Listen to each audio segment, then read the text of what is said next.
that this committee comes together. I hope that my colleagues on the other side of the aisle, when given your time, will examine the facts. The facts are that over 8 million people have come into this country illegally.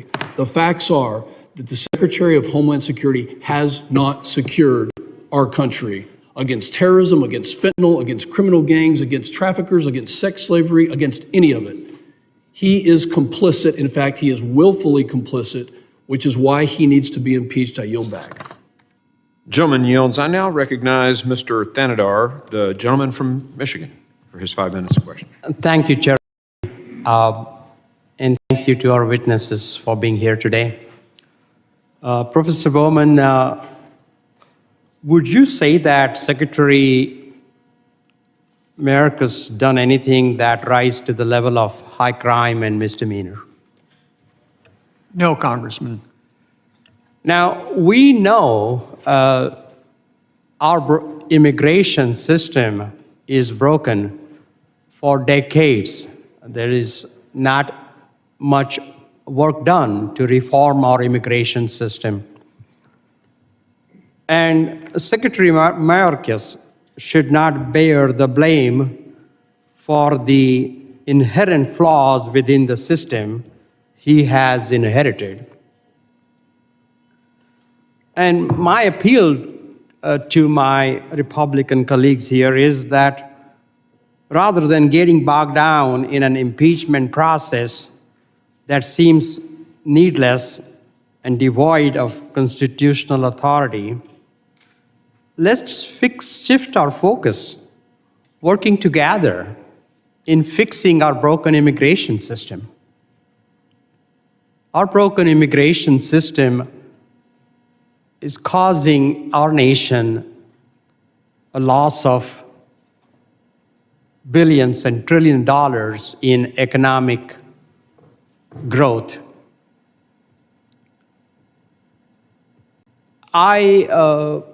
When I was 24 years old, living in India, having gotten admission into a PhD program here, and I made many trips to the American embassy in Mumbai to get a student visa. And the embassy kept denying me my student visa. They denied my student visa for 4 times. And only on the 5th time I got my visa approved because the counselor who had denied my visa for the 4 times had gone to America for her vacation. I mean, there is no doubt the system is broken. We are losing. Businesses keep telling me that they can't find a qualified, skilled workforce that they need to grow the businesses. Australia and Canada has taken advantage of our broken immigration system to attract highly skilled workers that our businesses need to grow and stay on top of innovation. We know immigrants are 60% less likely to be incarcerated than their native counterparts.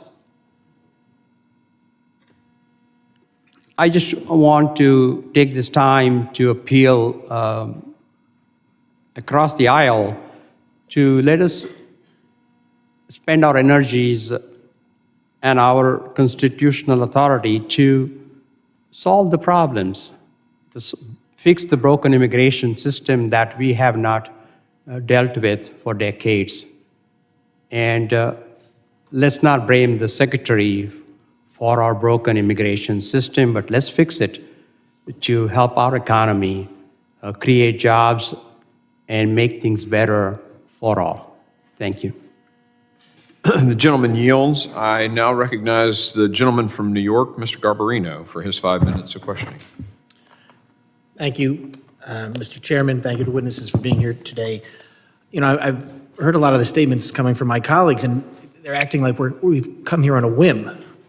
we're not here on a whim. This is, we haven't come here lightly, this hearing today. There have been problems at the border for years.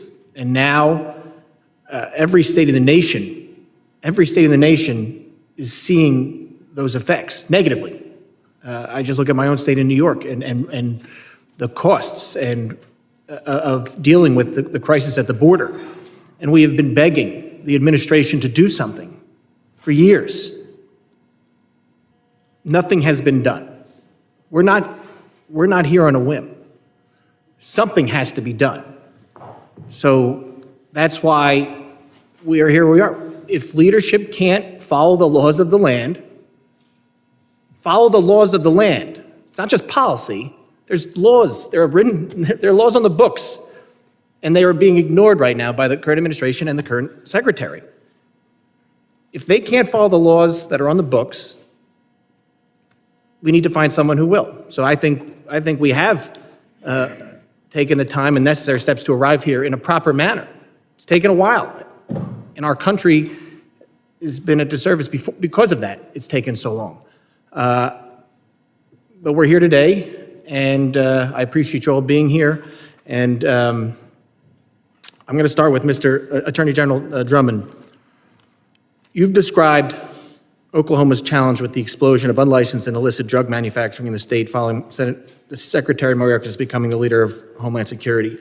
Can you describe more about the challenges of Oklahoma law enforcement faces in confronting this illegal activity, especially for rural police and sheriff's departments who have limited resources? Let me give you a tangible example, Representative. One recent drug bust at an illegal grow operation, our agents were processing those who were committed felonies and detained, and those that were simply being trafficked in labor and sex. And one of those was identified as an individual on an HSI detainer for illegal entry. He was supposed to be in Flushing, New York. He was supposed to have on an ankle monitor. When we contacted the field representative in HSI, they said, charge him with a felony, we'll come pick him up. But he, in fact, had not committed a felony.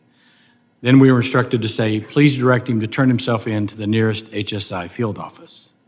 And so we did that and let him go. That happens day in and day out across Oklahoma, where we don't have the resources afforded to detain those that we know are illegally in the state, committing crimes or complicit in the committing of crimes. You would like to. In New York, we have laws that actually direct that they automatically be released. And we see crime after crime after crime be committed by the same person. And in New York, big state like New York, you think we'd have the ability, we do have the ability to keep people in prison and stop crimes from happening. Our laws direct us not to, but at least in Oklahoma, you would like to be able to make sure that these criminals are not released back out. Now New York has one fewer. We haven't. Good. Another crisis, Mr. Attorney General, that has resulted from the unprecedented chaos at the southwest southern border is the explosion of fentanyl poisonings in this country. We have seen many, far too many in New York. From 2018 to 2022, Oklahoma experienced a 735% increase in fentanyl deaths, according to the Oklahoma Bureau of Narcotics. Oklahoma has a unique status, sitting just north of the Texas and right along major routes away from the southwest border for both drug and human smuggling. Can you talk about how the fentanyl crisis over the past few years has impacted your state? So we, with the legalization of marijuana in Oklahoma, it's not become the drug of choice to cross the border. Fentanyl is now the drug of choice. And I take exception with the representative who said it is just to say no. It is a crisis in which we find fentanyl laced in many drugs, such that we instruct our young children to test every pill. If you think you're taking a pain pill, it's probably laced with fentanyl. And we can trace those back to the porous border through which the fentanyl product comes in concert with the Mexican cartels and the Chinese syndicated organizations. This is for any of the attorney generals. We get a lot of unaccompanied alien children in New York. Have you witnessed in your state these children being used for purposes of sex trafficking or other forms of exploitation? Anyone can jump in and grab it. I will jump in quickly with an example. We busted a grow in northwest Oklahoma City, and in which there were two minor young women from China that were being sex trafficked. And we've intercepted communication in mainland China where they're effectively posting jobs to come to Oklahoma, quote, as massage spa, quote, able to endure hardships, quote, good hygiene. And yet these young women are being exploited and we don't have a remedy to take care of them. And quickly, I know. Missouri now ranks 4th on the list of the states with the highest rates of human trafficking. In 2021, there were 1,100 reported cases, detected cases of human trafficking in the state of Missouri, 327 victims identified. Congressman, human trafficking has increased in my state multiple 100% since 2019. I think that answers your question. Yield back. Gentleman yields. I now recognize the gentleman from Rhode Island, Mr. Magazine. Thank you. Chairman, I've been listening to all of my Republican colleagues throughout this hearing, and I'm still struggling to understand what high crime they believe the Secretary has committed. I've heard that he hasn't achieved operational control, defined as not a single person crossing the border illegally. No administration has met that standard. I've heard them say that he has failed to detain everyone who is undocumented who has come across the border. No administration has. Under the Biden administration, Secretary Mayorkas has removed 3 million undocumented people from this country. So when I hear my colleagues say that deportation does not exist, I can think of 3 million people who would disagree with that. He has continued construction of a border wall that many of us question the effectiveness of, and when the Secretary and the President were asked, do you think that the wall works? They say, no, we don't think it works, but we're building it because the law requires us to do it. They're following the law. We face difficult challenges at the southern border. There is no question. Instability in other countries has driven people to come to the United States, and it has created a chaotic situation. But unfortunately, rather than working with us and the President and the Secretary to address these challenges, too many of my Republican colleagues are focused more on partisan grandstanding and campaigning, including this impeachment theater. So here's the real truth. President Biden and Secretary Mayorkas have taken steps to try to secure the borders, but House Republicans have tried to obstruct them every step of the way because they want a campaign issue more than they want to fix the problem. Here are the facts. In 2022, Democrats passed and the President signed $86 billion for enhanced border security, more personnel, more funding for ICE, additional technology. 200 House Republicans voted against that funding, including every single Republican member of this committee who was in office at the time. This year, in 2023, House Republicans passed their so-called Limit, Save, Grow Act, which would have cut the Department of Homeland Security's budget by 22%, eliminating 2,400 CBP officers. Every Republican member of the House voted for that bill, a 22% cut. The Republican Limit, Save, Grow Act, I guess, is to limit Border Patrol and grow chaos. This past year, President Biden requested $84 million in his budget to help states and cities with the costs associated with incoming migrants. House Republicans proposed cutting that funding to zero. So to the state officials who are here, who are coming from states that are having challenges with the migrant crisis, I've got bad news for you. Our Republican colleagues are trying to zero out the line item in the budget to help states and cities. I'm a former state treasurer myself, and that is deeply, deeply distressing. And of course, most recently, in October, President Biden requested $14 billion in supplemental funding for border enforcement. That would add 1,300 Border Patrol agents, 1,000 CBP officers, but House Republicans have not called a vote on this funding. And they'll say, well, there's other things in it that we don't like. You know, there's a growing pro-Putin wing in the House Republican caucus that doesn't like Ukraine funding. They don't want more asylum judges, even though that's part of how we solve the problem at the border. Fine, call a vote on the parts that you do like. The CBP agents, Border Patrol. You've been sitting on it for 3 months. If you really, truly cared about solving the problem, you would call a vote. Instead, they've been sitting on it for 3 months, then went on vacation for a month, while Secretary Mayorkas was meeting with Senate Republicans and Senate Democrats to try to come up with a border plan. And House Republicans were MIA. And I know what my colleagues are going to say. They're going to say, well, we did H.R. 2. We are trying to do something. Don't forget what's in H.R. 2. All right? H.R. 2 would require nonprofit organizations to verify the citizenship of the people they were serving, or else they would risk losing their federal funding. Request coffee shops all across the country, small businesses, to do citizenship checks of their employees. Zero out the funding for legal assistance for minors, so that once again we'd have 5-year-olds going into court and standing in front of judges with no lawyers.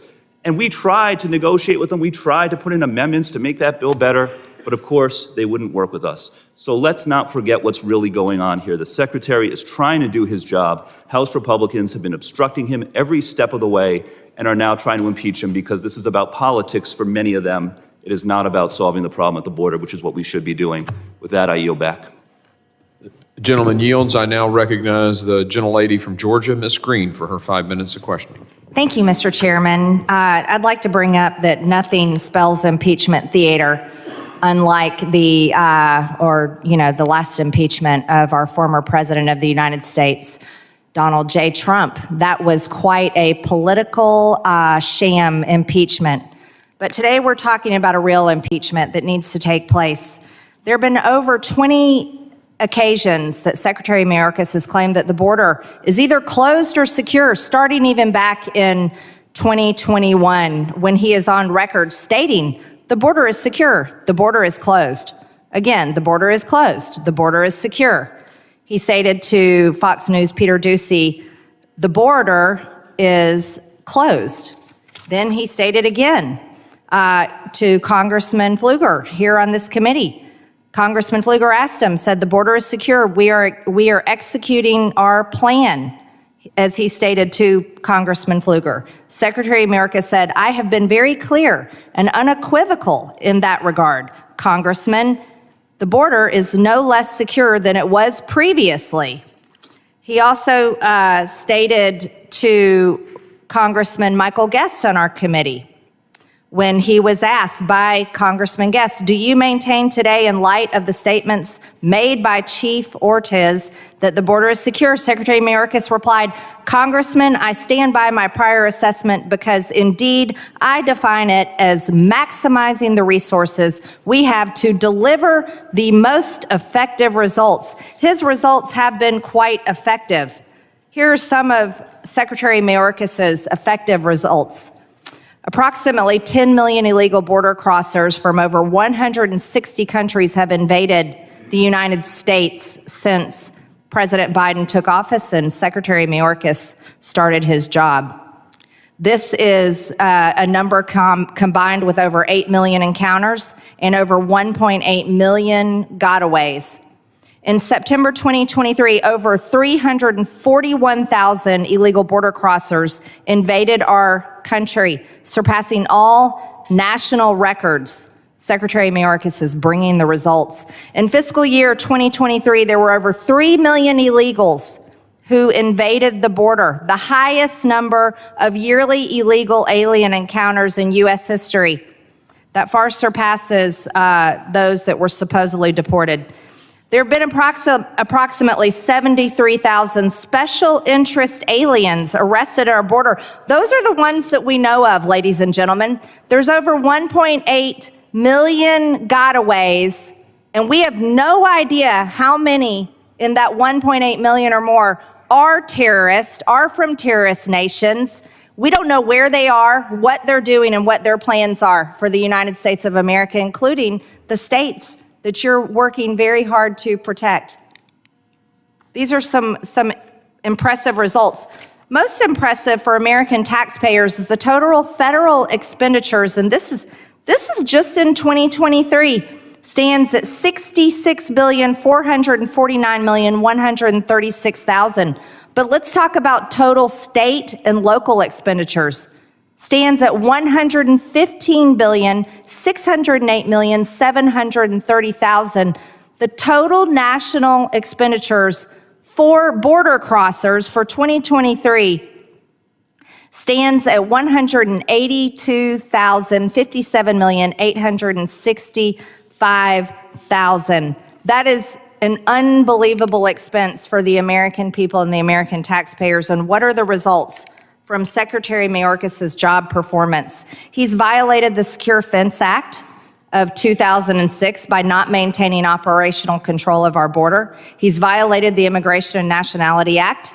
He has violated the INI by implementing catch and release policies when federal law specifically mandates the detention and removal of inadmissible aliens. He's violated the INI. He's violated the guarantee clause set forth in Article 4, Section 4 of the Constitution, which requires the federal government to protect states against invasion. And I'd like to just finish with asking each one of you, in your position and your experience and the problems that each of you are dealing with, do you believe that Secretary Mayorkas' actions and refusal to enforce the laws warrant impeachment? Absolutely, Congresswoman. He has failed to perform and is culpably inefficient, yes.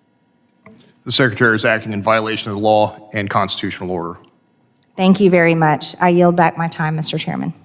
The gentlelady yields. I now recognize Ms. Ramirez from Illinois for her 5 minutes of questioning. Thank you, Chairman. After a year in this room, after more than 15 hearings and approximately 45 hours of talking about the border, we come back to committee not to address 30 years of failed border policy and political inaction that's created a humanitarian crisis in our borders, but to pursue a baseless impeachment. Today marks the 16th wasted hearing on the border. Mr. Bowman, give me a yes or no. Based on your knowledge and expertise on impeachments, do you agree that historically impeachments have been an important tool to ensure accountability in our democratic institutions? Yes or no? Yes. Thank you. And Mr. Bowman, if you could be concise with just one sentence, are you aware of any federal offense Secretary Mayorkas has committed that could amount to an impeachable offense? No. Thank you. And for the record, because I think you've had to answer this a couple times, yes or no, in your expert opinion, is there a legitimate basis for this impeachment? No. And in your opinion, in today's hearing, is this an effective use of committee resources, yes or no? I don't know that's a question I'm an expert in answering. I think that's a question for the committee. Well, let me answer that. I believe it is not the right use of our time here because I think that we should be here identifying ways to address solutions. So this impeachment proceedings demonstrate that some of my Republicans seriously. They're willing to take impeachment, an important tool for accountability, and make a mockery of it for political gain. This is how I know that they're not taking the humanitarian crisis within our borders seriously, because impeachment will not make our borders any safer for our communities or for asylum seekers. And it will not address the conditions across Latin America that motivate families to migrate across jungles and deserts to our southern border. So if they were serious, they would be taking up any of the topics on this list of 16 possible policy solutions and 16 legislative actions that require us, Congress people, to advance, including today, we've wasted 16 hearings on political theater that could have been better served considering policies on 16 actions right here behind me. Let me read them for the record. We could be expanding work permits. We could be increasing border personnel to expand assistance to new arrivals. We could be modernizing legal pathways to citizenship. We can be granting immigration parole instead of fighting it. We could be addressing and preparing for climate migration. We could be investing in economic development of Latin American communities. We can end the Monroe Doctrine. We can allocate resettlement funding for displaced populations. We can lift and reform time-based immigration bars. We can modernize definitions, standards in our antiquated system. We can establish humanitarian standards. We can improve upon adjudicatory processing capacity. We can increase personnel to reduce USCIS backlogs. We can implement federal coordination of resettlement to interior cities. Let me take a breath. Now let me go to the 15th. We can strengthen democracy and combat corruption in Latin America. We can pass H.R. 16, the American Dream and Promise Act. And because fentanyl is, in fact, an issue in this country, let me add a 17th one. Since if we wanted to work, we can actually get things done. We could actually fund technological resources to prevent fentanyl from being smuggled through our ports of entry by U.S. Americans. So let me say to you, as a proud daughter of immigrants, the wife of a dreamer, and the representative of Illinois 3, I'm here to get things done. We have to get serious about addressing every policy opportunity listed behind me today. We could start by expediting work permits, because let's just be honest. To me, Congress, this institution, this chamber represents a sacred responsibility to come together to realize the solutions and problems impacting our constituents. And let me tell you, the persecution of immigrants and Secretary Mayorkas is not going to change the price of milk in your district. It's not going to address the shrinking tax base in your district. And it's not going to fill the vacant positions of industries in your local businesses. Action will. Action will address the historic labor shortage. It will increase our revenue through taxes. It will reduce supply and distribution chain challenges, and it will grow our GDP by $1.7 trillion over the next decade. So if we are serious to address this border issue, then let's actually get to do the work that addresses border policy. Because policy in action speaks louder than the 16 hearings and the 48 hours of talk and sound bites and photo ops at the border. I have been to the border. My mother crossed it. I was there with her. I am serious about the work we can do here. Are you? Thank you, Chairman. And with that, I yield back. The gentlelady yields. I now recognize the Vice Chair of the committee, the gentleman from Mississippi, Mr. Guest, for 5 minutes of questioning. Thank you, Mr. Chairman. And before I begin my question, I have something I'd like to submit for the record. Mr. Chairman, I'd like to submit for the record a post from January 15, 2019, titled "The Case for Impeachment of Donald Trump, Part 3, written by Mr. Bowman, one of our witnesses today, in which he takes a very a view of impeachment, in which he says that then President Donald Trump could be impeached over foreign policy differences. And I quote from that article, it said, "Surely we can impeach a president for needless shattering a basket of good treaties and entire intricate web of foreign relations they support. Consider Mr. Trump's rolling destruction of America's foreign policy." And goes on to say there's powerful evidence that the framers included conducts damaging to the U.S. policy, a category of impeachable behavior. I think that contradicts the testimony that we've heard here today, Mr. Chairman, from Mr. Bowman, and so I would like to submit this article for the record. Without objection, so ordered. Thank you, Mr. Chairman. To our witnesses, thank you for being here today. We see the numbers on the southwest border continue to grow exponentially each and every day. As our attorney generals know, you are more aware of these numbers than we are because you deal with the after effects. Those 300,000 that came across the border just last month, many of those will end up in your communities.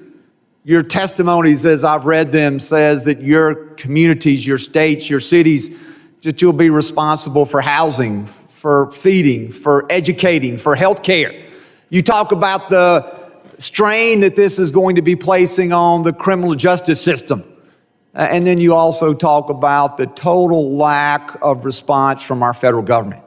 And so first I want to apologize to you that you are not getting the help that you need from the federal government. And the help that you need is not us sending you money after these immigrants have come into your community. The help that you need is us stopping the immigrants from coming across the border. What we saw is we need policies similar to what we saw under the previous administration, where we were able to stop immigrants from coming across the border. The last two witnesses on the other side try to place blame on this on the Republican Party, that we need to be doing more. And I know that our attorney generals know, and I hope those watching on television know, that this Republican Party has done our part. We have passed H.R. 2, the most comprehensive immigration package that has been made through at least the House of Representatives in decades, would substantially overhaul solve the crisis that we see. In addition to that, we passed our House Appropriations bill dealing with Homeland Security. In that House Appropriations bill, we added additional Border Patrol agents. We added merit pay bonuses for those agents who had been there for a while. We put money in the budget for technology. And we even said, hey, we got to get back to building the wall. Something that I think many of us will agree has to be a part of that comprehensive package. And so for my friends across the aisle who want to place the blame on Republicans that we haven't done anything, look at our bills that are sitting over there on Chuck Schumer's desk that he's not taking up in the Senate. As they continue to sit there, as they continue to fiddle, Rome burns. And you are having to deal with the aftermath of that. And so I have a question for you, and Marjorie Taylor Greene talked a little bit about this. We've repeatedly had the secretary here. He's come here time and time and time again. And every time that he's been asked a question by me and my colleagues, he has repeatedly said that our southwest border is secure. Regardless of the facts and figures and anything that statistically you show him where that is not the case, that is what he continues to hang his hat on, that this border is secure and that there is no crisis. Well, we know there's a crisis because you see it. And so my question here in the last just 30 seconds that I have, and I'm going to ask all four of our witnesses a very simple yes or no question. Do you believe that there is a crisis at the southern border, and is the border secure? So I guess I'm going to ask each of you two questions. Is the border secure? We'll start there. And the second one is, do you believe that there's a crisis? Attorney General Knudsen, we'll begin with you. Congressman, the southern border is absolutely not secure, and this is far beyond a crisis at this point. Similarly, it is not secure and we have a crisis. General Bailey? The border is not secure in the crisis of historically epic proportion. And Mr. Bowman? As I said at the outset, I'm not an expert on immigration policy. I don't have any opinion on this question. What's your personal opinion? My personal opinion is that there is, as there has been for decades, and indeed probably a century and a half in this country, a lot of controversy about immigration policy. There's controversy about the way in which immigration policy is being administered at the southern border. I think at the moment we seem to have more problems in that area than we've had in some past eras. Yes. Thank you for your very politically correct answer. So with that, I yield back. Thank you. The chair now recognizes Mr. Ivey of Maryland for his 5 minutes of questions. Thank you, Mr. Chairman. I want to thank all of you all for coming today. Just briefly, I wanted to respond to the comment about legislation sitting on Senator Schumer's desk. With respect to H.R. 2, I think it was clear before it was passed, frankly, as it came through the committee here. Democrats offered amendments, all of which were rejected. Republicans put in poison pill language, especially with respect to not only abortion on some of these bills, but cutting off federal funding to agencies and social support groups like Red Cross, Catholic Church, and the like. So the fact that you sent it over there knowing it was DOA, I think is not much to praise for the effort. But more importantly, although Speaker Johnson sent all of us home 3 weeks early, the Senate stayed, and the Democrats and Republicans were actually working on bipartisan legislation to try and address the border crisis, working with the White House and, yes, Secretary Mayorkas to try and find an agreement. Meanwhile, the House Republicans, instead of working with that group and joining in those negotiations, did a road trip to Texas for a photo op opportunity to talk about the issues at the border. So if we want to get serious about it, oh, and by the way, President Biden sent supplemental legislation, man, I think it was in September for additional funding. No response from the Republican colleagues. So if you can, part of that's what's one of the minor things addressed in this article behind me, worst Congress ever, that goes to the ineffectiveness of this Congress under the House Republican leadership to get anything done that's critical. We probably go on issues of pending legislation, Israel, Ukraine, FISA, all the things that haven't got done that need to get done. The border's another one. I hope my Republican colleagues will get busy on that. With respect to the actual issue of impeachment from a legal standpoint, I went through the testimony that the generals provided. I only saw 2 paragraphs in all 3 of your testimony with respect to that, and none of it actually spoke to the language in the Constitution with respect to treason, bribery, high crimes, and misdemeanors. And I thought that was interesting. Professor Turley, who is not necessarily my favorite, but Republicans seem to like him. He testifies a lot. In fact, at the opening hearing for the impeachment hearings against Joseph Biden, the Oversight Committee leadership called 3 experts to testify. Turley was one of the 3. And one of the things Turley said, like he's saying here, is that there's no basis for impeachment. His taking this position with respect to Secretary Mayorkas, and the fact that none of the witnesses that have been called today by the Republicans actually have that kind of experience with respect to impeachment and expertise, and I thought was interesting. I'll add this too. You can put it down. We want to add to the record a couple of documents. One is the Turley letter, which I'll offer in a moment. But the second is a letter, an op-ed that was written by Joshua Matz and Norm Eisen, who are former members of the House Judiciary Committee who've actually worked on impeachment hearings before. And they talked about the absence of evidence to support impeachment here. And a couple of respects that I think are important that we go through. One is the issue of maladministration. So the framers, when they put the provision, and they went through different iterations of it, but they ended up with the language they've got, but excluded a term like maladministration so that we wouldn't have impeachment hearings for policy differences. Because, and this is James Madison, if we did that, the Senate could be picking and choosing and throwing out people just on policy disagreements, were really that we should leave that to the president. The president gets to make a selection, pick his cabinet or her cabinet, hopefully one day, and make the decisions on who should be ruling there. The issue here, and that's pointed out in the Eisen letter, and with respect to the group of professors led by Lawrence Tribe and others who point this out, this is just a maladministration dispute. My colleagues over here are talking about the borders run amok and all of that, and I hear that point, but that's just a policy difference. In the testimony that was given, points about bribery, treason, crime, high crimes and misdemeanors don't seem to have been made. There's no legal violation, there's no criminal act, there's no basis that the framers were looking for to remove a cabinet member from office. That's a very serious step.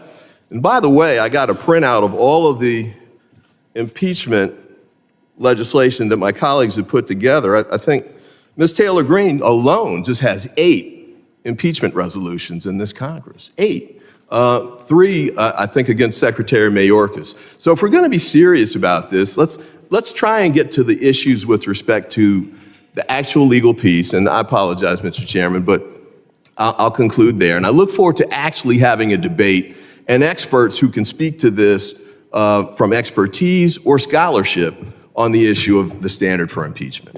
The gentleman yields. The chair recognizes the gentleman from New York, Mr. Lalota, for his 5 minutes of questions. More than any other cabinet secretary in America's history, Secretary Mayorkas is failing America. But don't take my word for it. 68% of Americans disapprove of the Biden administration's handling of the southern border. 68%. 75% of Americans see the border situation as either a crisis or a serious problem. 75%. So while our country is divided on so many policy issues, there is overwhelming support from across America for Secretary Mayorkas to finally secure our southern border. 68% and 75%. Yet, the administration and my colleagues from the other side of the aisle won't change their border policies. Secretary Mayorkas won't change his policies or approach. The administration won't reinstate Remain in Mexico, and blue cities won't repeal their sanctuary city policies. Secretary Mayorkas won't change his border policies, all while tens of thousands of Americans are dying from the fentanyl being smuggled across his open border. Secretary Mayorkas won't and can't properly vet the tens of thousands of migrants he is paroling into our country from nations with whom America is adversarial. So here we are. So what do we in this Congress do when somewhere around 75% of our constituents, and by the way, from blue districts and red districts and purple districts, want accountability? 75%. What do we do when tens of thousands of Americans are dying? What do we do when potentially hundreds of terrorist sleeper cells are being hatched every day inside of America's borders? What do we do? Do we do nothing? Do we wrap ourselves in some sort of bureaucracy and find some sort of legal reasoning not to do anything? Or do we act? And let me state quite clearly that I do not take impeachment lightly. Impeachment is meant for the most serious, grave circumstances when there is a true failure and willful dereliction of duty has occurred. And in this case, Secretary Mayorkas has committed 3 specific violations which warrant impeachment. He has neglected his duty to secure our border. He has abused his power to exercise proper discretion over America's immigration process. And Secretary Mayorkas has breached America's public trust. And no matter what the Secretary or the President say, the numbers speak for themselves. Since President Biden has been in office, there have been 4.5 million migrant encounters at the southwest border, in addition to over 1.2 million gotaways who evaded U.S. Border Patrol agents in the last 2 years. Those numbers are larger than the population of Los Angeles, the second largest city in the United States. And let me be abundantly clear, this is not the failure of the hardworking men and women who are out there every day in the front line of this crisis. This is a failure of leadership at the highest levels, right up to Secretary Mayorkas and President Biden. And while there are at least 3 criteria which merit Secretary Mayorkas' impeachment and removal, today I would like to focus on just one of them: Secretary Mayorkas neglecting his duty to secure the border. Attorney General Knudsen, good to be with you here today, sir. And thanks for your hard work keeping your residents in Montana safe. In October, sir, you joined a coalition of 27 state attorneys general in a petition urging Secretary Mayorkas to end his policy of mass catch and release. And I was hoping that you could define, sir, for Americans who may be watching from home today and maybe not so familiar with this topic, what catch and release means, sir. Thank you, Congressman. I can. So generally speaking, Congressman, under 8 USC 1225, the law is very clear. The Secretary has a duty to detain every single alien that enters the country. Period. Hard stop. Shall be detained. There is one exception.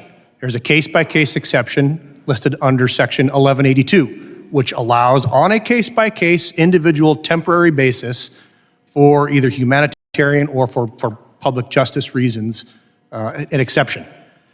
Under Secretary Mayorkas' direction, that basically has been turned into not a case-by-case analysis, but rather a mass catch and release, where those individuals are no longer given an individual investigation, an individual notice to appear in front of a judge. They were given a notice to report. That appears nowhere in the Federal Register, that appears nowhere in federal law, and was basically used as a mass catch and release program. So that's what we're talking about. So would you agree that the mass catch and release that is not done on a case-by-case basis is inconsistent with the laws passed by Congress and signed into law by by presidents of both parties? Absolutely, Congressman. There is no legal authority anywhere in federal code for mass release of immigrants into this country. Thank you. I'm out of time. I yield back. The gentleman yields. The chair now recognizes the gentleman from New Jersey, Mr. Menendez, for his 5 minutes. Thank you. Mr. Chairman, I'm frustrated that Republicans on this committee have chosen to engage in this political exercise and are proceeding to willfully misinterpret the U.S. Constitution and every precedent from the past 250 years by impeaching Secretary Mayorkas. Last week, one of our Republican colleagues said he was not likely to support any compromised border bill because, quote, "I'm not willing to do too damn much right now to help a Democrat and to help Joe Biden's approval rating. I will not help the Democrats try to improve this man's dismal approval ratings. I'm not going to do it. Why would I?" End quote. Why would he? Because we need to work together to address the critical issues that our committee has jurisdiction over. Because we owe it to our constituents and our communities to meet this moment. But that's not what this hearing is about. Because when you talk about approval ratings and not wanting to help Democrats, not wanting to help this administration, not wanting to help our president, you undermine the seriousness of what is being discussed today. And you make clear what this has always been, political pursuit. Speaking of politics, I have a few yes or no questions for the three attorney generals here today. You are all elected officials, is that correct? Yes. I was appointed to my office subject to election by the people. Understood. And you are all Republicans, is that correct? Yes. And lastly, in 2016 and 2020, President Trump won in the states that you serve as Attorney General of? Yes. Yes.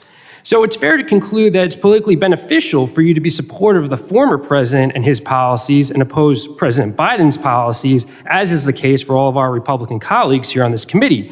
But constitutional law is clear on this point. Policy, political differences are not appropriate grounds for impeachment. Mr. Bowman, is that correct? Yes or no?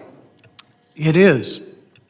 Thank you. House Republicans have said they will not support, quote, another dime, end quote, for DHS until the enactment of H.R. 2, their extreme anti-immigrant border bill that would severely restrict our legal immigration system, a bill that would endanger migrant lives by denying asylum seekers their legal right to seek protection in the United States, and reinstating dangerous policies that force migrants to remain in unsafe conditions, such as remain in Mexico.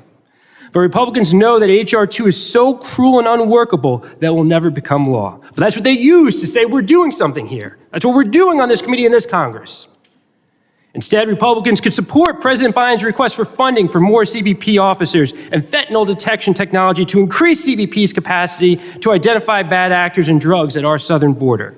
But no, they won't support this funding or any solution that would help this administration carry out border security efforts, because it would weaken their political talking points. That's been their strategy this entire administration. In this committee, we have real opportunities to work on substantive issues together across the aisle. Instead, my Republican colleagues are distorting this committee and its mandate to safeguard our nation's homeland security into a vehicle for false narratives about migrants and the border. Professor Bowman, let me ask you a question. Is it appropriate to impeach Secretary Mayorkas because of policy disagreements? No. Is it appropriate to impeach Secretary Mayorkas because Republicans refuse to properly fund DHS and allow him to do his job? Well, I don't want to characterize the actions of the Republicans, but certainly you don't impeach people. We'll take your for first part of the disagreements answer. about politics. Professor Bowman, is it appropriate to impeach Secretary Mayorkas because Republicans would rather narrate a crisis to score political points than work with the administration to strengthen the security of our border? It's certainly not it's certainly not appropriate to impeach a cabinet officer over political or policy disagreements. I agree. Attorney General Drummond, thank you for your testimony, your written testimony. I went through it. I appreciate it. This day and age, we deal a lot with sourcing and citations. I noticed there was a single source in yours, and it was to the Federation for American Immigration Reform. Are you aware that the Southern Poverty Law Center has designated the Federation for American Immigration Reform as a hate group whose leaders have ties to white nationalists? I'm not. Yeah, completely understandable. I will just let you know that a lot of the sources that have been used in all this investigative materials and reports that have been put forth by the majority have relied on far-right, anti-immigrant think tanks and groups that are not aligned with what I believe our country's morals and values are. And that's a problem with a lot of the reports that this hearing, that this impeachment process and procedure has been based on. And that's where this all falls apart for me. I really wish we were engaging in a thoughtful exercise. I really wish we were trying to solve some of the challenges that we're facing, but that's not what today is about. And with that, I yield back. Gentleman yields. Ranking. Yes. Mr. Goldman referenced two articles, Turley and Eisen, and the clerk has already collected them, but it was just a unanimous consent to include them in the record. Actually, Mr. Ivey. Yeah, I think I was watching back there. I saw it was Mr. Ivey. So yeah, so ordered. And Thank you, Mr. Chairman, and thank you all for being here today and providing this important testimony. Let's be clear about this. The Biden administration and Secretary Mayorkas did not inherit the crisis at the border. They created it. Ignoring the desperate pleas from affected and scared families nationwide, Secretary Mayorkas has intentionally disregarded the law, leaving the border open to an endless stream of migrant, drug, and cartel members. My time as a sheriff and If I was neglecting my duties to enforce the law, it would have cost me my job. The Secretary should be held to the same standard. Mr. Drummond, your story about the illegal Chinese national who executed the 3 men, that's really stuck with me. The reports are clear that terrorist organizations are exploiting the vulnerability of our nation's border. It is simply irresponsible that Secretary Mayorkas continues to ignore the significant threat to our national security. Do you believe Secretary Mayorkas' actions have emboldened terrorists around the world? And is it fair to say he has intentionally ignoring our nation's current laws that should make it harder to enter our country illegally? I think that it is indisputable that we have terrorist organizations invading my state. We've identified numerous gangs, numerous syndicated crime organizations, and they only grow on a daily basis. Mr. Knudsen and Mr. Bailey, would you care to comment on this as well? I would point out that the 2 lawsuits that we have pending right now dealing with the parole process, the abuse of the parole process, Secretary Mayorkas' violation of the plain text of the statute as it relates to parole, and his promulgation of the circumvention rule have been described as engaging in a child trafficking delivery service. So it's not just that he's emboldening the enemies of the United States, he's actually actively participating in some of the harms by using support networks to allow for illegal immigration that used to be considered unlawful through the stroke of his pen without congressional authority. Congressman, I wholeheartedly agree. I mean, I can tell you the increased gang activity in my state. I can tell you the increase in firearm crime in my state, increase in officer-involved shootings. We can tie this all directly to the cartel drug problems that is flooding my state. We've seen fentanyl seizures in my state rise by some measurements up from 11,000% in my state just since 2019. Those are numbers that we were not seeing prior to this administration change. I think that's pretty staggering. Thank you.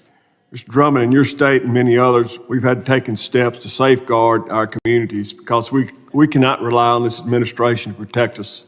For example, Mississippi, my home state, has set up a fentanyl strike force to tackle the influx of drugs. I noticed that the state of Oklahoma has also formed a similar task force. Can you elaborate on some of the findings of that task force? Yes, we have created an organized crime task force with the explicit purpose of coordinating with other state agencies to tackle this endemic of illegal immigration in the state of Oklahoma and the drugs and the detriment that they drag into the state. And it's come at an extremely high cost for the state. We've allocated an additional $3 million for my office just to staff that. And the toll on human, it's just remarkable. Are there any recommendations, the task force findings, that you could recommend to the Congress to consider implementing on a federal level? It would be very helpful if the terrorism category, if cartels would be listed as foreign terrorist organizations. Right now, they fall outside that immigration inadmissibility definition, and if they were designated as such, it would give us strength in deportation. Also, in your testimony, you pointed out that smaller law enforcement departments are outmanned, outgunned, and ill-equipped to address the threats coming across our border, particularly the threats from the Mexican and Chinese drug syndicates. I can sympathize with this and certainly understand the stress that is placed on our rural law enforcement officers when dealing with such a rise in crime. As departments are forced and stretch their resources addressing pressing issues, can you talk a little bit about the ripple effects and the gaps it leaves in our critical areas of law enforcement and safety for our communities? It has truly taken the attention of all law enforcement in the state of Oklahoma toward this issue, where we have a shell owner buying a piece of property, pushing up berms of dirt with bulldozers, manning those with semi-automatic weapons at the top. Very intimidating for our local law enforcement. They're outgunned, outmanned, and our resources are stretched in the state. Thank you, Mr. Drummond, and the other witnesses as well for your input today. Once again, the committee has shown that Secretary Mayorkas bears direct responsibility for the chaos at the border. I will not tolerate the overlooking of real threats that are jeopardizing innocent lives. His failures demand swift accountability. Mr. Chairman, I yield back. Gentleman yields. I now recognize the gentlelady from Nevada, Ms. Titus, for her 5 minutes of question. Thank you very much, Mr. Chairman. Thank you to the witnesses. You know, often I see my colleagues across the aisle brandishing the Constitution like a sword. You love to quote it, you love to cite it, you love to talk about what the Founding Fathers intended, that original intent, but it's kind of like Shakespeare and the Bible.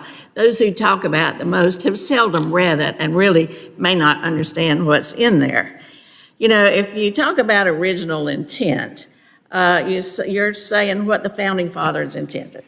Now, that's a smaller country, smaller population, smaller budget. We had no AI, we had no drones. How do we know what they intended? Well, often we don't, but in this case, we know exactly what they intended. All you have to do is look at some of the notes from the Convention of the Constitution by Madison, who did not want to include the maladministration because it was too broad and policy-oriented. Look at Federalist Papers 65 by Hamilton, a conservative at the time, who did not want to include this broader interpretation of impeachment. Now, you've also heard Mr. Bowman's arguments, a respected scholar who you have demeaned his expertise by insinuating, oh, he's just a Democratic witness. But he is not alone in this position. Mr. Turley's letter was mentioned. There is an article in The Hill about another letter from legal scholars. This is a group of legal scholars who wrote a letter to our chairman and the leadership of the House, Speaker Johnson, that says their proposed grounds for impeaching Mayorkas are the stuff of ordinary policy disagreement in the field of immigration enforcement.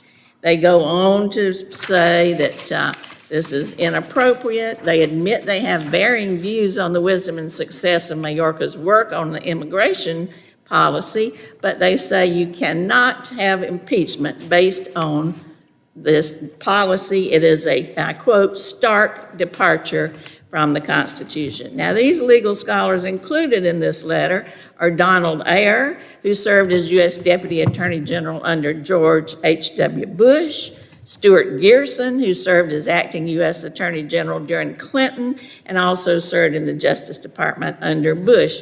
You have Mr. Turley also included in this. There's even a quote by Dershowitz who says that this is inappropriate use of impeachment.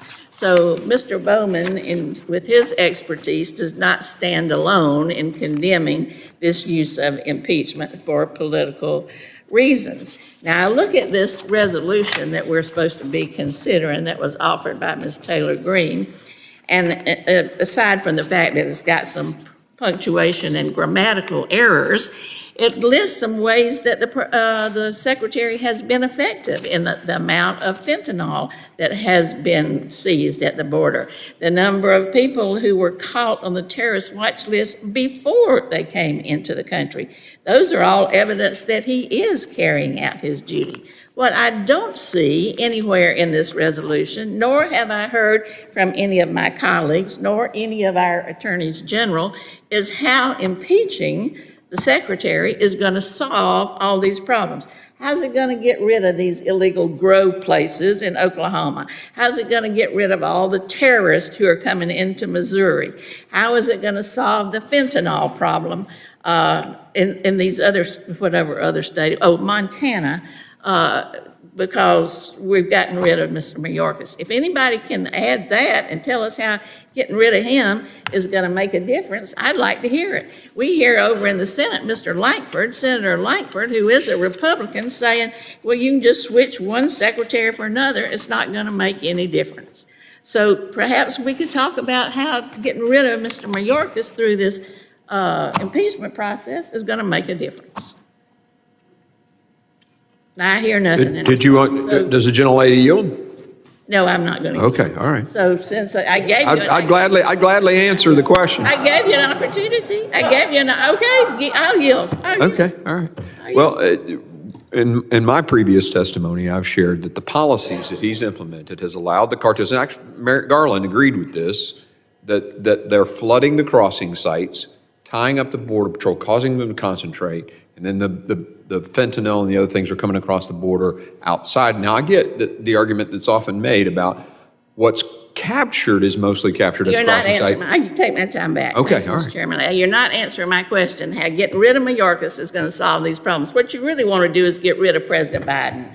You want to get rid of President Biden, and then perhaps you can put your own secretary in there that will come up with different policy. But just impeaching Mayorkas, we'll have another appointment of another secretary who follows the policy of the administration, and you won't like that either. So thank you, Mr. Bowman, for your expertise, and I yield back. The gentlelady yields. I now recognize the gentleman from New York, Mr. D'Esposito, for his 5 minutes question. Thank you, Mr. Chairman. And it's clear that the disapproval of the policies of Joe Biden and Secretary Mayorkas are not just specific to Republicans or conservatives. The numbers that were shared by my good friend from New York, Mr. Lalotta, 75% of people have said that the border is the biggest issue facing this country.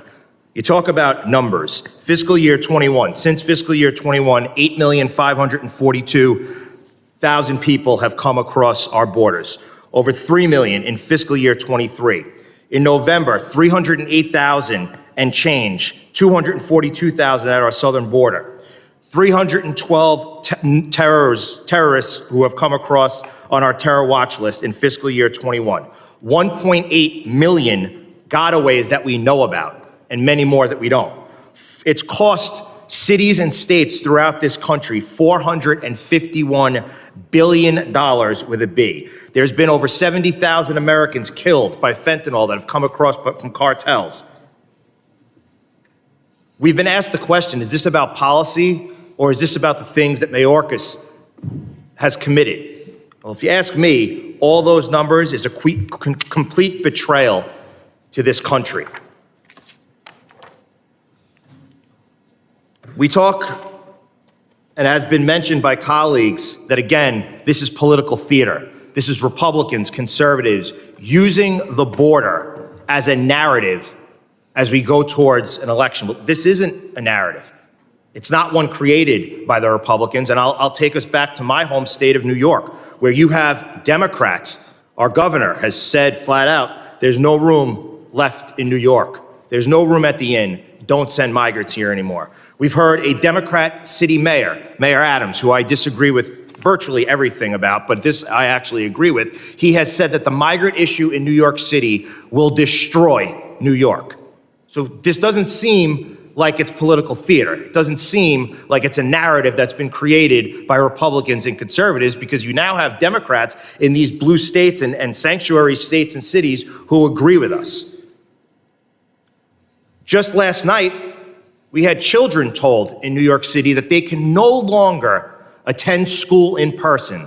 They have to do it virtually because their school is now being used to house migrants. Now just think about that for a second.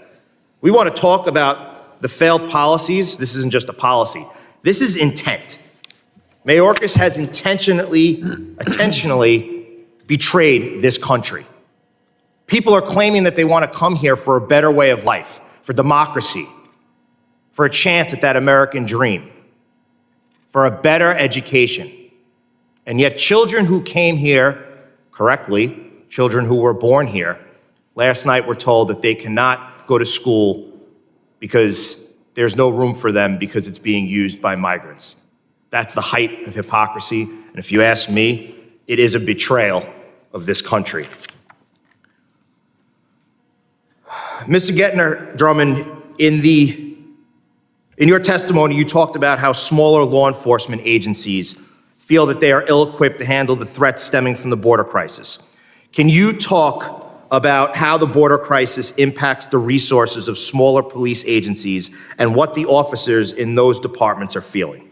Well, certainly it strains the resources, and it is wildly intimidating to our local law enforcement, where they have maybe a police force of 3 or 4 in a community of 2,000, and yet they have 4 or 5 illegal grows that are populated by illegal immigrants, Mexican cartel members, Chinese syndicated crime organization members, with semi-assault, semi-automatic rifles abundant, and they are unwilling to go in. And I know the answer to this, but I want to ask it so it's on the record, because I think it's another clear indicator of Mayorkas' failure of his oath and the fact that he's betrayed this country. Do you know or have you experienced law enforcement agencies, to your knowledge, that have said that they have lacked notification and information and intelligence sharing from federal partners when it comes to migrants? I would say the cooperation with our federal agencies is high in Oklahoma. We have an excellent working relationship. So I commend the federal agencies working with Oklahoma. I think it goes at a higher level, and that's the implementation of the laws of the United States. Right. Mr. Knudsen, do you want to comment on that? I completely agree with my colleague here. The level of cooperation with federal DEA, with our U.S. Attorney's Office in Montana has been very, very high and very excellent. Customs and Border Patrol, I might add, we're a northern tier state. We work with them a lot. But certainly the message has come down from Secretary Mayorkas and from on high that we're going to just flagrantly ignore portions of federal law. And that is really the point that I was trying to make. He has made it very clear that he wants to ignore federal law. There are, you're lucky in your states to have great communications, but there has been, and there have been testimony in this very committee of people who led local law enforcement agencies who have said, I mean, take, for example, the airport and JFK where they were housing migrants, where there was zero communications between law enforcement agencies because they just didn't want to share the information. With that, my time's expired, Mr. Chairman. I yield back. Gentleman yields. I now recognize Mr. Goldman, the gentleman from New York, for his 5 minutes questioning. Thank you very much, Mr. Chairman.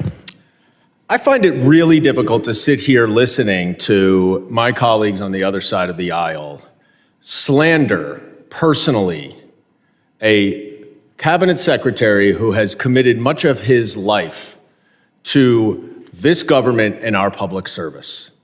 He was a U.S. attorney. He's worked multiple stints in the Department of Homeland Security. And you're certainly welcome to disagree with how he executes his job. You're welcome to criticize him. You're welcome to make the case to the American people as to why Secretary Mayorkas, in executing President Joe Biden's immigration policy, should be removed from office at the ballot box. But to come in here over and over and over again and to personally attack and slander without any evidence a cabinet secretary who has committed so much of his life to this country, who himself comes from a Cuban family escaping difficult circumstances in his country, who is an immigrant family himself. You should be ashamed of yourself. It's enough. You want to talk policy? Let's talk policy. I agree we have problems at the border. Let's talk about how we can solve them. But instead of actually going over to the Senate, this committee, which has the committee of jurisdiction over border policy that is being negotiated right now by a bipartisan group in the Senate with Secretary Mayorkas, instead of actually engaging in those substantive negotiations to reach some sort of a bipartisan agreement to address the problems, we are sitting here with a charade of a sham impeachment hearing with expert impeachment witnesses who are Republican officials, political officials suing the Department of Homeland Security. Another hearing. It's the same hearing we've had 10, 12 times. Same pig, different lipstick, because we're now going to call it an impeachment hearing. So who do we have here? And I am sure all three of you are excellent attorneys general. But I have never heard your names mentioned in the category of Mr. Bowman, who is a legal expert on impeachment. And as far as I can tell, none of your states actually are on the border. So I don't understand why we are sitting here in a, quote, impeachment hearing with three attorneys general from different states who are Republican officials and have absolutely no expertise on impeachment. The reason is because the last time the Republicans did that and they brought in their so-called experts on impeachment for the first and only oversight public hearing, they were embarrassed because their own experts acknowledged that there is insufficient evidence to impeach President Biden. So who do we have here? We have attorneys general who are suing Secretary Mayorkas and the government to stop him from implementing his policy to address the issues at the border. That's right. So one rule that the department has implemented was the asylum processing rule, which would allow asylum officers rather than immigration courts to decide asylum applications for those placed in expedited removal to significantly expedite the process. That might reduce the backlog. That might create a disincentive to come. That's something that Secretary Mayorkas did to address the border. No, you sued him to stop him from doing that. How about the circumvention rule? Oh, that is the circumvention, excuse me. How about the asylum circumvention rule, which says that you have to either appear at a port of entry or have first sought asylum from a neighboring country? That would reduce the people who could apply for asylum. No, you sued them. You sued them to stop them from doing that. And how about trying to address the parole decisions to allow some people to come in and be able to actually have work authorizations so that they are not just sitting on the dole? No, you sued them. So this is what we have. We have Republicans suing Secretary Mayorkas to stop him from implementing his policy to address the issues of the border. And now we're going to impeach him because you say he's not addressing the issues at the border. Which do you want? I yield back. The gentleman yields. I now recognize Ms. Lee for the gentlelady from Florida for 5 minutes of testimony. Thank you, Mr. Chairman.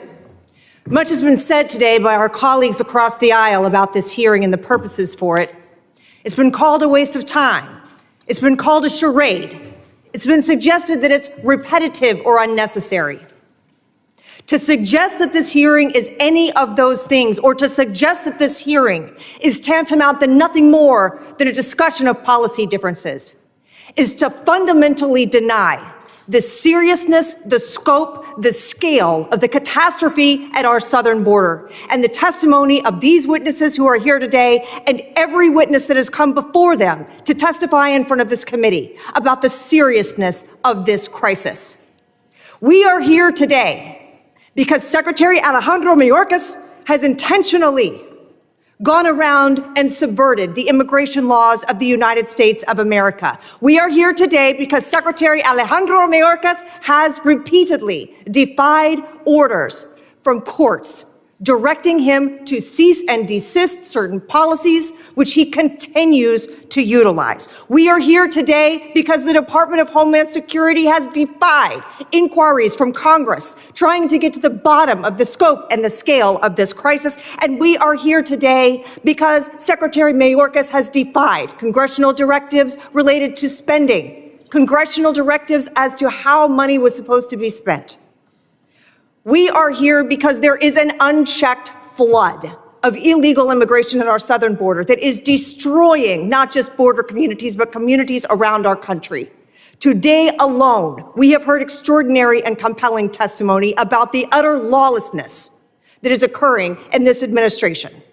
Attorney General Knudsen shared with us that he perceives a refusal to faithfully execute the laws of the United States, and shared stories from his state about human trafficking and fentanyl trafficking and the devastation that has occurred because of our wide open southern border. Attorney General Drummond commented on the failure to enforce our laws and how that has affected his state. He also shared the extraordinary cost that it incurs at his state because we are not enforcing our laws in our border. And Attorney General Bailey touched on the issue of parole, which has become an absolute farce and workaround for following our laws.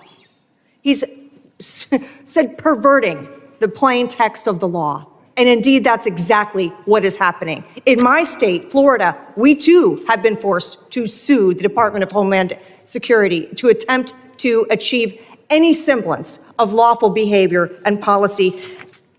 United States District Court Judge Kent Wetherall, in an order directing that Secretary Mayorkas vacate the parole program, said, quote, Secretary Mayorkas has turned the southern border into a meaningless line in the sand and little more than a speed bump for aliens flooding into the country. With that backdrop, Attorney General Bailey, I'd like to turn your attention specifically to the question of parole authority. On July 26, 2023, before the House Judiciary Committee, Secretary Mayorkas testified the Department of Homeland Security has used our parole authority consistent with the law and consistent with past practices of different administrations. He also claimed that his department is using the parole authority consistent with the law still. In your opinion, is Secretary Mayorkas' implementation of the parole statute lawful, and is his implementation of this policy affecting the security of the United States? His policy implementation is unlawful in violation of the plain text of the statute, thereby forcing a lawsuit from several like-minded state attorneys general because of the drastic, terrible harm that's occurring on the streets in our communities. Attorney General Drummond, you shared some of the devastating effects that failure to secure our border is having on your state. In your opinion, are these policies affecting the security and safety of your state and of our country? The laws of the Immigration Nationality Act are clear and unequivocal, and they are not being upheld. And Attorney General Knudsen, would you share your perspective on the harm to your state and our country that is being posed by failure to follow our laws? 1,700% increase in fentanyl deaths, confirmed state crime lab fentanyl deaths since 2019, Congresswoman. 11,000% increase in fentanyl seizures. Multiple 100% increase in human trafficking investigations since 2019. Those numbers speak for themselves. Thank you, Mr. Chairman. I yield back. Gentlelady yields. I now recognize Mr. Garcia. You're up. Are you ready, or you want to go ahead with somebody else? Okay. Recognize Mr. Garcia for his 5 minutes of testimony.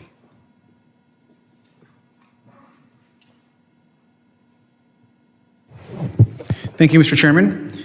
Just want to reiterate that, I think it's been said this very many times today by our colleagues here on the House side, on the Democratic side, that we all know that this impeachment inquiry, this effort to try to impeach the secretary is a complete political stunt and sham, and I just want to reiterate that. We all know it's a political ploy that's not grounded in the facts, truth, and has been conjured up for just one simple purpose, and that's to score cheap political points against the Biden administration. We also know that we've had articles from the New York Times and other publications just really laying out that this is all about this pursuit of impeaching Mayorkas. It's about this kind of effort that's been started, quite frankly, by even a member of this committee for many, many, many months. That's all just really about hurting the president. Now, Professor Bowman, Republican leaders have been quoted promising donors that they would impeach Secretary Mayorkas in fundraisers back in April of 2023. Do you believe this committee has uncovered any evidence of high crimes or misdemeanors since that time? Not that I'm aware of. And thank you. And let's be clear. What we're moving ahead with today is because extremists, including some folks that are in this committee, have demanded it over and over again. Now, I want to give a couple of quotes from some members of the House. Congressman Andy Biggs told Newsmax that Republicans, quote, have nothing to campaign on. And he said that he was embarrassed by this. Now, Congressman Chip Roy has said, and I want to quote, I want my Republican colleagues to give me one thing, one that I can go to campaign on to say that we did. Just one, end quote. And in fact, this last Monday, he went on TV to call the Republican conference, and I quote, a continued failure theater, end quote. So I understand that we're trying to throw red meat to an extremist base, but we're wasting the public's time, and we know that the Senate will laugh off all of these charges. And let's remember the bigger picture. Some of my friends on the other side of the aisle don't want to really govern. They're not serious about solutions that could actually become law. And they're obstructing $14 billion in emergency supplemental funding. They voted against hiring hundreds of additional Border Patrol agents and of ports of entry, and have opposed the incredible resources that we've been trying to send around technology, supporting organizations on the ground, support for Border Patrol agents, and many other types of funding. And I also want to remind the committee and the public that President Biden, on his first day in office, sent a comprehensive immigration plan to Congress, which Republicans have refused to act on. I also want to note that Secretary Mayorkas has continued to try to negotiate a bipartisan, sensible, and humane approach to actually fixing our immigration system and trying to actually address the issues that remain along the border. Because Democrats agree there are issues and challenges along the border, and we want to see those fixed. As an immigrant myself, I've always believed this is a nation of immigrants. We should never forget that this country was based on so much hard work and labor of immigrants that now live all across this country. And our immigration system won't be fixed by this impeachment process, and it certainly won't be fixed by their proposal, which is H.R. 2. And let's set the record straight about H.R. 2. The bill would end Health and Human Services funding for legal representation of unaccompanied children in immigration proceedings. It would essentially send children to detention camps, and the bill subjects all unaccompanied children to an accelerated removal process, as we know, in horrible conditions at these facilities that we have seen over the last few years. And quite frankly, we know this is not just not a solution, but it's inhumane and cruel to demonize some of the most vulnerable people that are coming to our country. We want to address the root causes of migration. We want to ensure that legal pathways are followed. We want to make sure that folks receive the support they need back in their home countries. And we certainly don't want to defund organizations like Catholic Charities that would rip away aid to communities and to migrants across our country and along our border. The idea that our border problems, which have needed a bipartisan solution for decades, would be solved by H.R. 2 is just not true. It's an anti-immigrant policy, and we should reject it. Thank you, and I yield back. The gentleman yields. I now recognize Mr. Luttrell for the gentleman from Texas for his 5 minutes questioning. Thank you, Mr. Chairman. Thank you all for coming here today. Mr. Bowman, I appreciate and respect your opening statements, where it's probably the most educated I've been on where it comes to constitutional law and the process that we're in right now. So thank you for that education. My first question for you, sir, is can you give me the definition of a high crime and misdemeanor?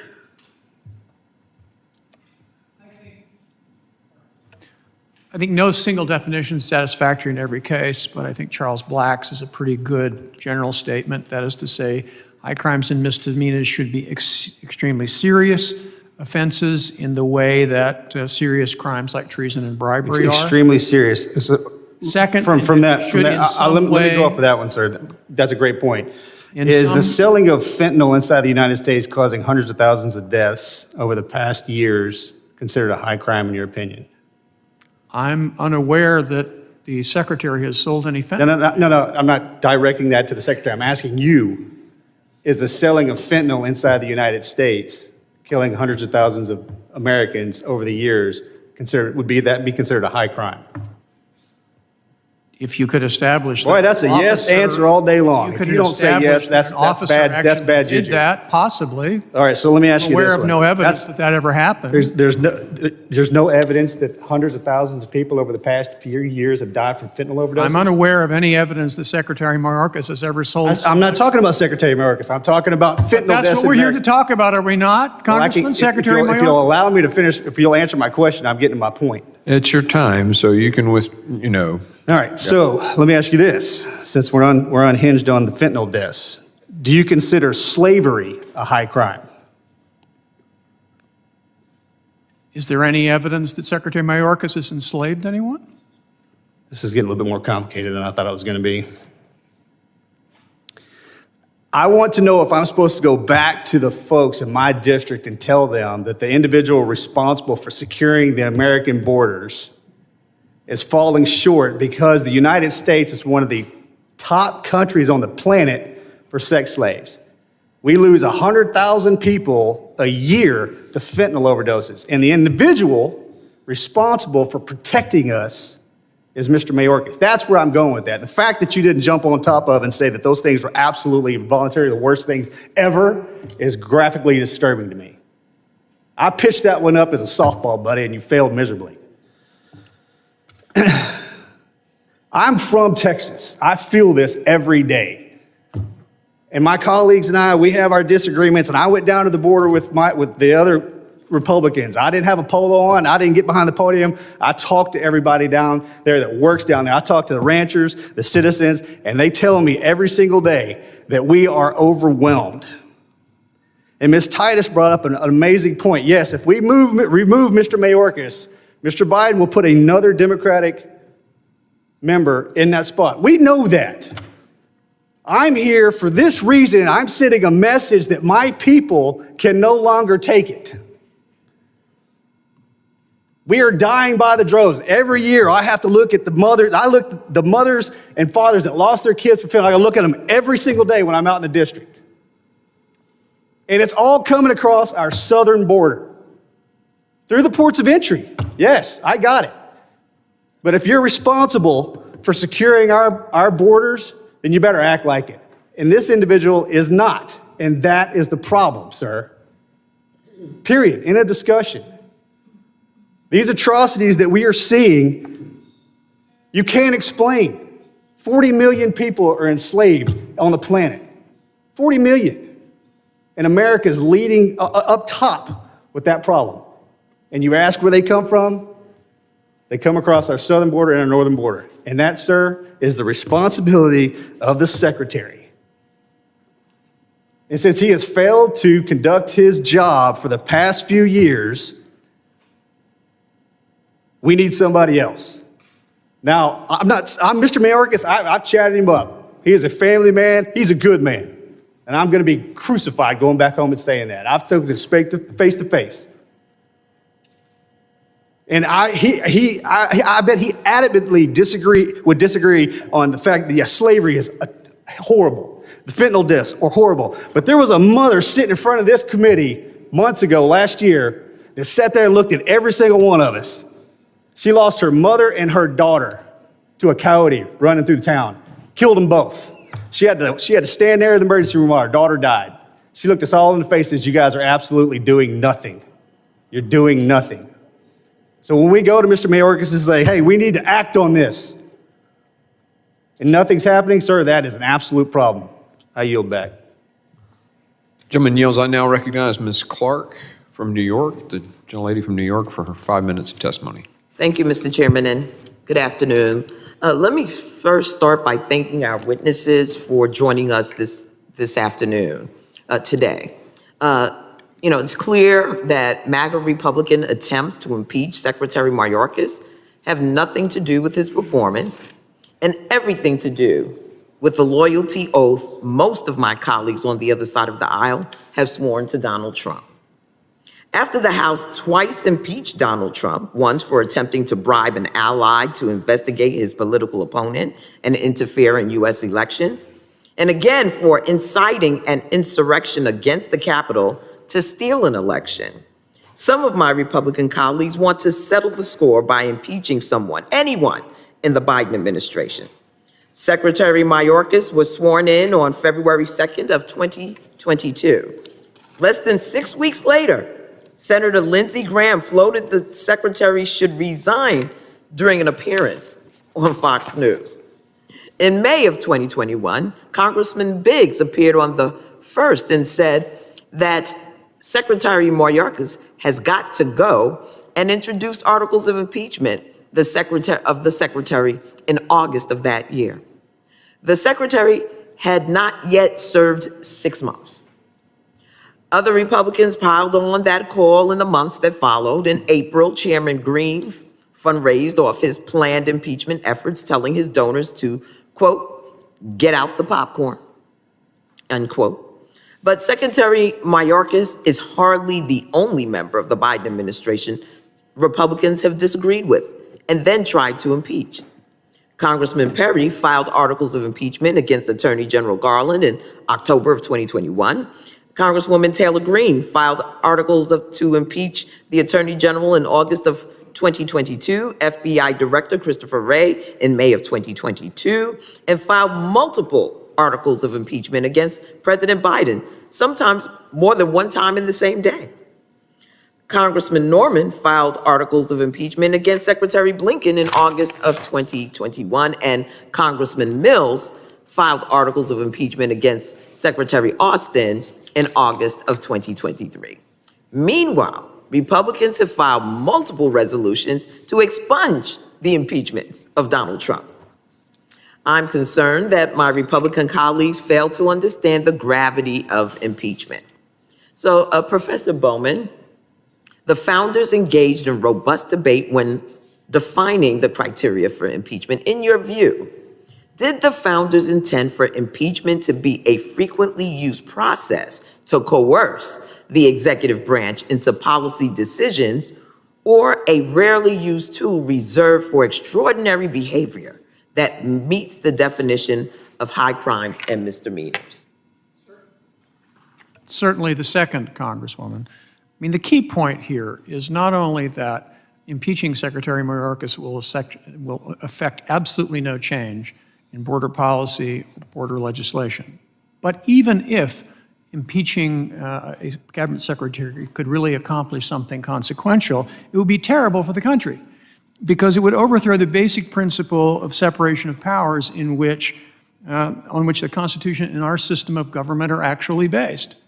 Congress and the executive are supposed to work together to solve the country's problems. They're often going to disagree about how to do that. But in our system, the solution is the hard work of legislation, of negotiation, of compromise, of coalition building. Impeachment is not and never has been the answer. And it is quite clear that the framers intended it not for that purpose whatsoever. They intended it for the most extraordinary circumstances, and simply to resolve, a partisan political debate or to change policy is not it. Thank you for your response. And Mr. Chairman, I yield back. Gentlelady yields. I now recognize Mr. Strong. And for the committee room, Mr. Strong will be the last, and then we'll go vote and come back at 2:15. So, Mr. Strong, you're recognized. Thank you, Mr. Chairman. Attorney General Knudsen, I was glad to see you mention in your testimony that Secretary Mayorkas has regularly hidden behind the concept of prosecutorial discretion. I like how you said that, because that right there is one of the big issues. Today, specifically, we have talked about Secretary Mayorkas's abuse of prosecutorial discretion in the enforcement and removal of illegal aliens in the United States. I want to highlight again Secretary Mayorkas's 2021 memo, in which he stated the fact that an individual is a removable alien, therefore should not alone be the basis of an enforcement action against them. He went on to list factors that ICE agents should weigh when deciding whether to pursue enforcement and removal or not. Attorney General Knudsen, as a former prosecutor yourself, does it make any sense to give credence to mitigating factors when considering whether to prosecute someone that has already been proven to have broken the law when they crossed our border illegally? Congressman, certainly not, especially when there's specific directive in federal law that requires that person be detained and be prosecuted. The idea that individual prosecutorial discretion suddenly means you have the right to blanket en masse pardon people or parole them into the heartland of the country, that simply does not exist in statute. I agree with the concept generally of prosecutorial discretion on a case-by-case basis, and indeed, that's what the federal law allows. But that's not what's being done here. It's being just implemented on a mass scale, wide open en masse, and that is simply not justified anywhere in federal code. Thank you. I must say I was disappointed to see that the factors in favor of removal didn't include the significant financial and human costs to American citizens. Our hospitals are inundated with illegals. Schools are overrun with non-English speaking, setting other students back. And now New York has sent teachers and American students home and turning public schools into bunker houses for illegal aliens. This is totally unacceptable. Attorney General Bailey and Knudsen, you both specifically mentioned in your testimony that you do not view the crisis at the southern border as a resource issue. In other words, you both agree.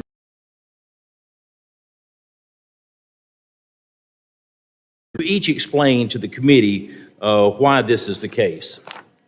Certainly, that's what our lawsuit about his refusal to build the border wall is all about. He is flaunting the commands of this body. He is nullifying your constitutional authority over the power of the purse. And when that authority is no longer effective, impeachment is the last option. And I would point out that what we have here is not a policy disagreement.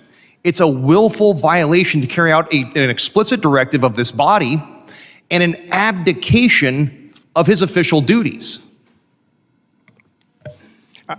Mr. Chairman, Congressman, I would add that, the resources are being moved down there regularly. I mentioned I'm a northern border state. We have nearly 600 miles of border with Canada in my state. There's a large Customs and Border Control contingent in Montana.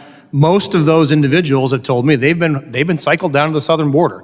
The problem is not the number of agents down there. The problem is they are being instructed by Secretary Mayorkas to stand down and to not follow federal law. That's the issue here. Thank you. On September the 6th, 2023, the DHS Office of Inspector General released its report titled DHS does not have assurance that all migrants can be located once released into the United States. That title alone should concern every single person in America. This investigation reviewed nearly 1 million migrant records and found that addresses for more than 177,000 migrants were either missing, invalid for delivery, or not legitimate residential locations. That's nearly 20%